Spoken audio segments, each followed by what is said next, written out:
Great. Thank you, everyone. Hope you guys had a good lunch. We'll now have our next speaker by Professor Richard Ebstein. Thank you.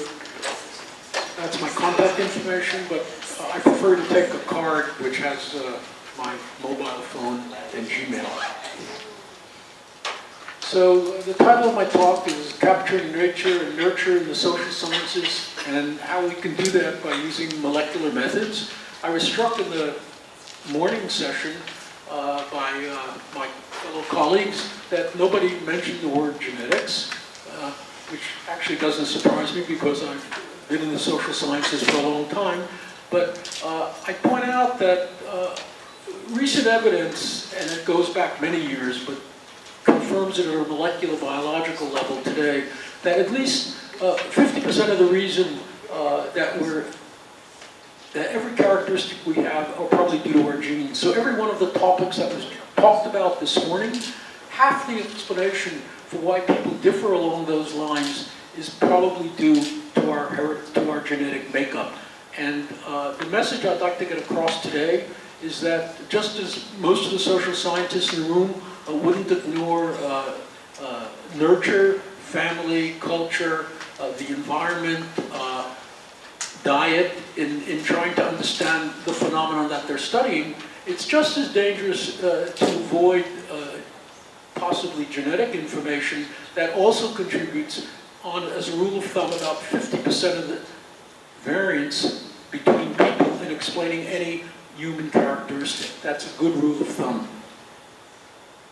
So I just would bring your attention to an article that appeared quite recently in 2015 in Nature Genetics, one of a very top-tier journal. And this article actually analyzed 14 million twin pairs that have been studied for the past 30 years. That's an enormous number of people and an enormous number of studies. And the bottom line, they've looked at traits ranging from common cancers to type 1 diabetes, type 2 diabetes, that are common traits, complex traits, and as a rule of thumb, and then they've studied things like personality, intelligence, attachment patterns, political ideology, surprisingly. Many of these traits, in fact, almost every trait that social scientists and psychologists and economists have looked at an individual level, as a rule of thumb, the bottom line from this article is about half due to environment and half due to genes. So that's my message, and now I'd like to just illustrate the bottom line in the rest of my talk. But this is an important article because it confirms by meta-analysis a huge number of studies that have been carried out for the past 3 decades, mostly by many of them by social scientists and behavioral genetics people in the social sciences.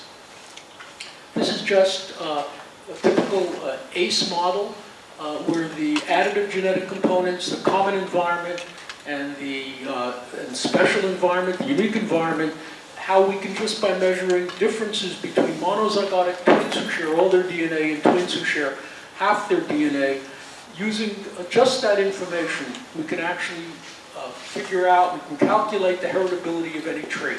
So if I want to know how tall people are, how intelligent they are, and what's determining it on a gross scale, I just measure IQ or height in identical twins and non-identical twins, and I can use this rather straightforward mathematical analyses and programs today that do it, and you can say it's X% due to genes, X% due to environment, and we can divide the environment to a common environment and unique environment. So this method has been widely used at an extraordinary number of 14 million people. So overall, in the modern area of molecular genetics, and I point out, just to underscore the fact that the twin methods are not dependent on DNA analyses. They're not molecular studies. They're just studies based on correlations between twins who share all their DNA or only 50% of their DNA. The molecular genetic studies that have been carried out since the end of the Human Genome Project in the last decade or two, they actually reveal a very interesting story about complex human traits. And that would be most of the traits that are of interest in the psychological sciences as well as the social sciences. And what they suggest is that yes, indeed, just as the twin studies tell us, a good deal of the variance can be explained by genes and explaining individual differences at the level of things from political ideology to personality traits, neuroticism, whether you're a novelty seeker or not. And the bottom line that's come up is that although the genes are very important, any one gene only explains a very small fraction of the variance. So if there is no such thing as a gene that predicts IQ, because any one of the genes of the 100 now, at least, that have been discovered towards human intelligence only explains a very small fraction of the variance, even though all the genetic variants in DNA can explain up to 50% or more of the variance in things like intelligence or personality or attachment factors. So that's a very important point. And what's the mantra in this area is that the effect of any one gene on a complex trait is neither necessary nor sufficient to determine the trait. That is, you can be a novelty seeker and not have a gene that's been identified with novelty seeking, and you cannot be a novelty seeker and yet have that variant that's been identified with novelty seeking. And the reason for that is that there are 100 genes or more probably involved in these complex traits, and any one of them only explains something like 0.05 or 0.01% of the variance, although genes on the whole are important. So this slide just influences the multiple effects, the multiple variables that affect all human traits and individual development. And there are biological influences, the genome, individual genetic variants, the prenatal environment, hormones, physiology. There are psychological influences, there are gene-environment interactions, and then there are social, cultural influences, which we're all aware of, parental influences, the importance of peer groups, cultural individualism, and cultural gender norms. All of these contribute to individual development, but I point out that the human genome contributes about half the variance as a rule of thumb. So it's something we ought to consider, and I'll show you that there are tools today where every one of you sitting in this room could actually relatively simply apply just by collaborating with somebody like me, and there are lots of people around like me. So I give a quote now actually from someone that I think many of you here know, Michael Meany, who's been involved in this gastro project here in Singapore. And he said something very cogent that I think there's a consensus for throughout the life sciences and for some social scientists. So I'll just read it. It is not nature or nurture, nor is it nature and nurture. Life emerges only from the interaction between the two. There are no genetic factors that can be studied independently of the environment, and there are no environmental factors that can function independently of the genome. Phenotype, which is what geneticists study, which is what you see, emerges only from the interaction of genes and environment, and that's true. And the other factor that I just want to underscore in terms of environment is culture. There's an emerging field called cultural neuroscience related to cultural psychology, and culture not only can affect our genome, but the genome can affect culture. So there's a new area called gene culture co-evolution. I don't have much time to get into it, but it's one of the reasons that people in China and many people in Southern Europe have gastric problems when they drink milk, whereas people in Scandinavia don't. And that's a reason for that is that 6,000 years ago, the Scandinavians, when the first people invaded or went into Northern Europe, they used cows for milk as a way of survival. And they adjusted their genome as a result of this cow culture to actually be able to digest milk with no problems. So I'd actually now like to talk about two studies from our own group here in Singapore that actually use some of these approaches in the social sciences. And the first study, which is a work in progress, we're writing it up for submission now, is entitled Rice Cultivation, Cooperation and Evidence for Particular Gene Culture Coevolution. Colleagues of mine here in Singapore is Professor Su Hong, Chu in the economics department, myself, and Yongfang Liu, who's a PhD graduate from NUS in economics and now working at NTU. And the picture itself shows the nature of cooperation that the study is based on, which is paddy rice farming in China, historically in China, and it shows two people using a water wheel to irrigate the field. The nature of rice cultivation is such that you need cooperation of the whole village to irrigate rice, whereas in certain areas of China where they grow wheat, it's a pretty much independent family business. You don't need the cooperation of the whole village. And that's what we studied. The study itself, our study was prompted by a study that appeared in Science a year or two ago, and what they found was that they looked at Han Chinese, but who were these Han Chinese? They looked at Han Chinese students in Beijing universities who had probably never in their lives had ever been in a rice paddy field. They certainly weren't rice farmers. Nevertheless, when you tested these people on independent and interdependent thinking, it's a cross-cultural difference that's been studied by people like Professor Kapayama at the University of Michigan. These cross-cultural differences where Confucian cultures tend to be more dependent, more collectivist than Western societies, which are more individualistic. When you study those differences within China, you find that among Han Chinese, those who came from rice-growing regions are actually more interdependent thinking than independent thinking, which you find in Chinese students from wheat-growing areas of China. And there was an article that appeared in Science, and that prompted us to do some studies because we had information on Beijing University students. This is just from the Science article by Telho showing the areas of China that they studied. These are the rice regions and the wheat-growing regions that they control for things like climate.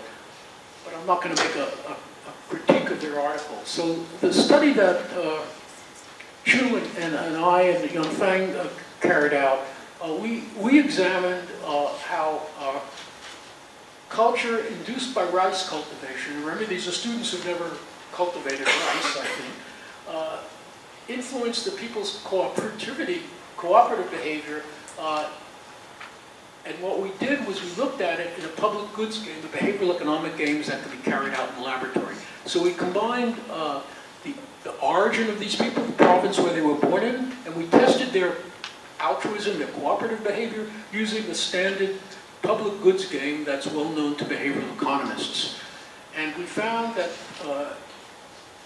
the amount that people were willing to give in the public goods game was correlated with the percentage of paddy rice farming in the province that they were born in. We next extended that study. Yongfang examined the China Family Panel Studies, which is publicly available on the internet from the Chinese government. It includes 26,000 observations, and what he showed was that just based on those 26,000 people, not our students, that those who, again, came from provinces with high proportion of rice paddy farming, those individuals on a questionnaire given by the panel study people tended to give help and receive help more than people who came from wheat countries, from wheat provinces. The third thing we showed, we went to a molecular genetic facet of our study. We had information about a particular gene that's been related to cooperative behavior, and we had that information on our 1,000 Beijing students that we were studying, and we could show that over the course of 10,000 years, the oldest provinces in China that were the provinces in China that used wheat for the longest period, used rice for the longest period of time, which was 10,000 years ago, and it was introduced slowly to the rest of China over the course of 8,000 years. Those provinces had a different proportion. The older the province was for using rice, it had a different proportion of this particular gene than the provinces in which rice farming was newly introduced, and that suggests a gene-culture coevolution pattern. So I won't go too much into the details of these studies, but we used ordinary least squares regression as well as instrumental variables, and we could show here, you can see that the percentage of rice paddy farming at a province level predicted contributions in the public goods game, as well as the gene itself that we were studying, this dopamine D4 receptor, was also predictive of contributions in the public goods game. This is the data from the Get and Give Help from the Chinese Family Panel Study, in which we just have information about the percent of paddy rice farming. And those people who said they give help or get help, those people, rice farming was positively correlated. The percentage of paddy farming in those provinces was positively correlated with either giving or getting help. So this was done kind of an independent validation with real-life data of what we were suggesting, that people who come from rice provinces in China, that culture which exists for thousands of years, somehow made those people more cooperative than people who came from provinces of China with a lower percentage of rice paddy farming. And this is the genetic data that we contributed from our own studies of Beijing students. And you can see that in this we got out, it was a combination of historical studies, where we went into the literature and I learned a bit about rice farming, which I barely knew anything about. And rice farming in China goes back about 8,000 to 10,000 years. There's evidence that the Chinese were already beginning to cultivate rice. And these were the first provinces in China where there's evidence for rice farming, and these were the provinces where rice farming came relatively later. And you can see that the proportion of a particular variant of the gene we were studying was positively correlated with the length of time that rice farming occurred, took place in that particular province. And that suggests to us a gene culture coevolution. That is, the culture of rice farming actually enabled a situation in which a particular gene variant spread. And there was some adaptive advantage to that gene variant, and that gene variant also probably fed back and made people more likely to cooperate in a rice farming community. And over the course of actually 8,000 to 10,000 years, we can see this relationship. The correlation, of course, is not causality, but that's our hypothesis. We can discuss, if you're interested, other examples of this in human culture and gene evolution. So, how am I doing on time? Just to sum up, the overall evidence reveals a relationship between paddy rice farming and cooperation. The data is based on laboratory-based measurements, behavioral economics of cooperative behavior in the public goods game. Chinese panel family studies, which are large-scale studies carried out by China, not related to the study we were doing, and we augment that by showing a relationship with a particular gene. And what our hypothesis is that rice culture has generated the environmental milieu for gene culture coevolution of human social behavior and large-scale cooperation based on changes in population frequency, including region polymorphism. So let me go on now to the final example of a study that it's also currently unpublished, that we've carried out at NUS, actually carried out by honors students of mine in the psychology department. And what we were studying was creativity, and somewhat, perhaps surprisingly, with some caveats, creativity can be studied to some extent in the laboratory. And one of the laboratory tests that's widely used for creativity is something called an alternative uses test. And that would be, say, a picture of a pencil or a button and a nail. And people had to give alternative uses, say, for a button, and you give the first example, which is that a button is used to bind together two pieces of clothing, and then the students have to provide a whole number of different uses for a button, and we created our own norms by questioning 70 other students to give us answers, and we just rated originality. how many of the students in our study had original answers to this question of what a button could do. So that's a measure of creativity, one could argue. And the other kind of problem relating to creativity that we tested our students on was something called insight problem-solving task. So you give people a triangle, they look at a triangle below, points to the top of the page, show you can move 3 circles to get the triangle to point to the top of to the bottom of the page. And again, this little test is considered kind of an aha moment where you have a sudden insight and figure out how to do it. So those were the two kinds of, two aspects, facets of creativity that we examined. That's the phenotype. And what we did was not to look at variations in the structure of DNA. Okay? So I'm told I have to end. And what we looked at was something called gene expression, which captures not only the structural variants in DNA, but more importantly, captures environmental influences. And we measure the amount of gene product being made, and we actually could do that in saliva based on the idea that some of the gene expression in saliva is similar to what's going on in the brain.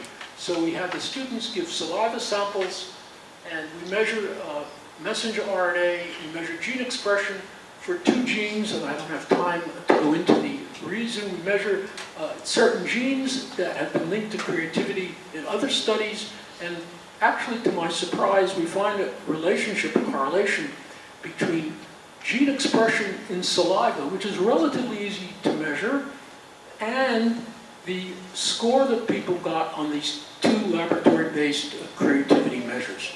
So the bottom line here is you can measure relatively easily, or people like myself, and there are people like me around, you can measure gene product, messenger RNA in saliva non-invasively, and you can measure gene expression, and you can correlate with any one of the traits that any of the people here are sitting with, and that'll give you a measure of both how much genes and environment together are important. You can't distinguish between the two, but you can give you, it's kind of a biomarker of the particular phenomenon of the phenotype that you're studying. So that's my presentation. Thank you.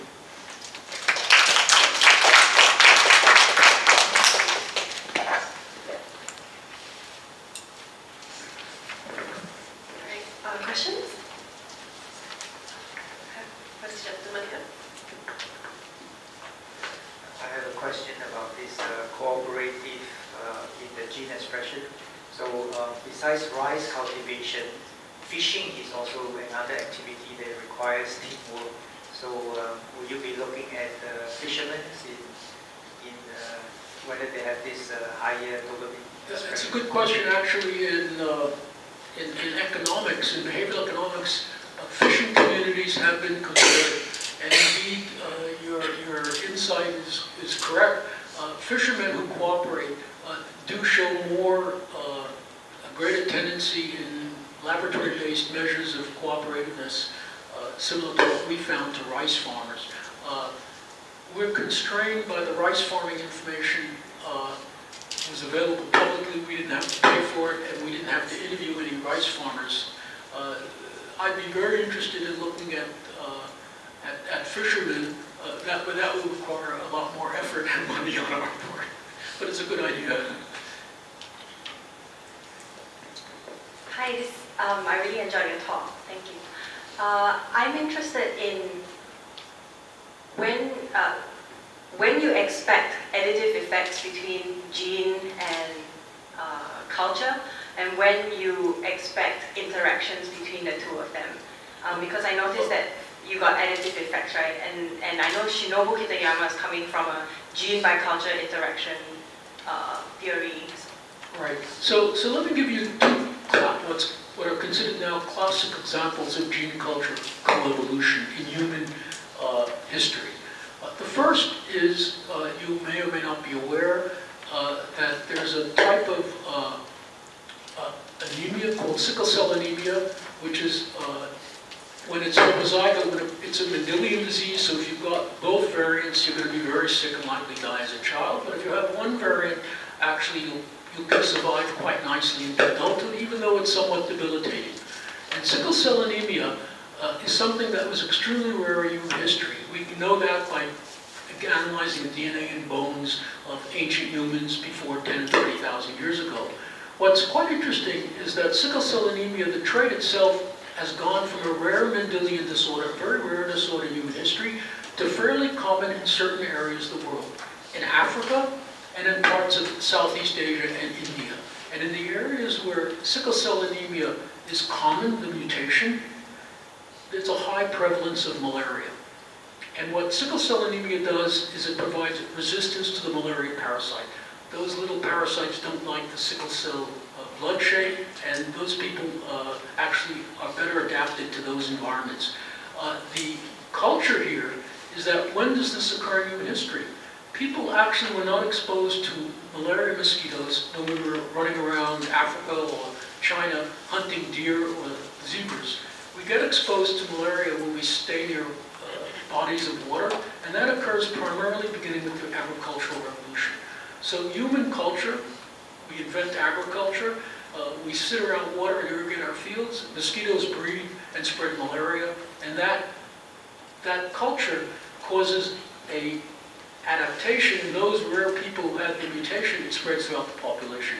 So that's the kind of gene culture coevolution that I'm talking about.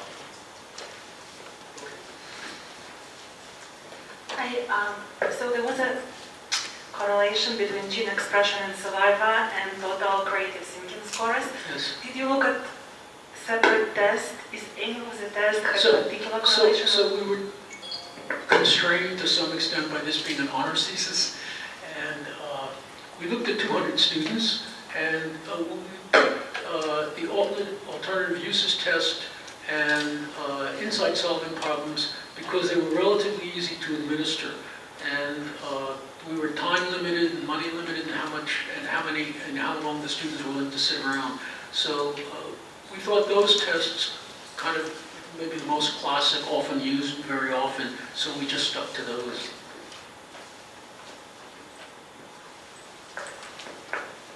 I have two questions. One is if you think that you could investigate this relationship with children. And the second is, how do the creativity scores that you got from Singapore compare with that from other countries? The first question again? Can you do this sort of analysis, gene analysis with children? Yes, that's really what's nice about saliva. Saliva is, even little kids can dribble into a test tube, and you don't need an IRB to justify why you want to take a blood sample. It's just a little, maybe gross, but even the kids very early can, and once they dribble into the saliva, there are special tubes that are manufactured by a company, and the saliva is stable, the RNA is stable, even for a few days. You don't even have to run back to the refrigerator, and then you can bring it to Poisson's lab here in the pediatrics department, and we can run those analyses. So that's the big advantage of why we like saliva, and we're investing in it, because it's applicable to children and to groups where you can't easily take blood. The second question was just how did the results compare with if there are norms or results? So in which results, say the creativity? Yeah. So the creativity results actually it was really a hypothesis-driven gene study, gene expression study. I was on a paper with a, I think, well-known developmental psychologist in Holland called De Drew, and De Drew had done a study in which in Holland it's easy, it's a real problem in Singapore, but you can get people to sniff oxytocin. Oxytocin being a nonapeptide hormone that's been involved in human affiliative behaviors, and what De Drew showed was that those people who were sniffed oxytocin actually and it enhanced their creativity scores on these kinds of tests. And I was in one of those studies because we did some genotyping of an oxytocin receptor that was contributing to explaining the role of oxytocin in creativity. So the role of oxytocin in creativity from my standpoint, was because Drew had done this study. Drew had done the study on creativity, so I was aware of it, even though my role in that study wasn't very much just in the genotyping. But I then had the opportunity here to look at gene expression of those genes, and happily they did correlate in the right direction. So the higher the gene that was involved with oxytocin expression in saliva, the greater the creativity score, which would fit in with what Drew was claiming. But it was temporary effect, right? I'm sorry, it was temporary effect. This needing oxytocin thing with creativity is temporary. It's temporary effect, right? How long it lasts after sneezing oxytocin? How long the creativity score enhanced? How long creativity enhanced, improved? Because you're saying sneezing oxytocin improve creativity scores, right? For how long? It's temporary effect, right? It's not for a long time. You mean the Drew study? Yes. That's immediate. That's what he looked at. He just. Yes, but how long it lasts? It lasts 1 hour, 2 hours? I don't think he studied that. What people do is you sniff oxytocin within an hour you do the test, and then that's where the question ended. But then it goes to this line, it doesn't stay improved. I doubt if it hangs around very long. It's not a permanent effect. All right, we have one last question.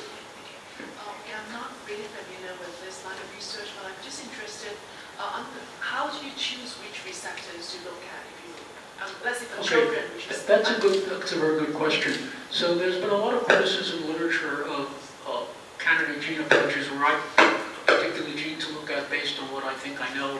Turns out what I think I know is probably pretty close to zero when you actually test it. And the current approach to this problem is something in structural studies of DNA, it's called genome-wide association studies, and we've done that here. You look at all 1,000,000 or 700,000 common structural changes in DNA. The other approach, which we're doing here, it's now at the Genomic Institute in Singapore, we're just waiting for results, is you can take saliva or blood samples and you look at all the RNA, all the genes that are expressed in blood or saliva. So I go into it with no hypotheses, and that's a much more powerful approach. And the only constraint there is it's pricey.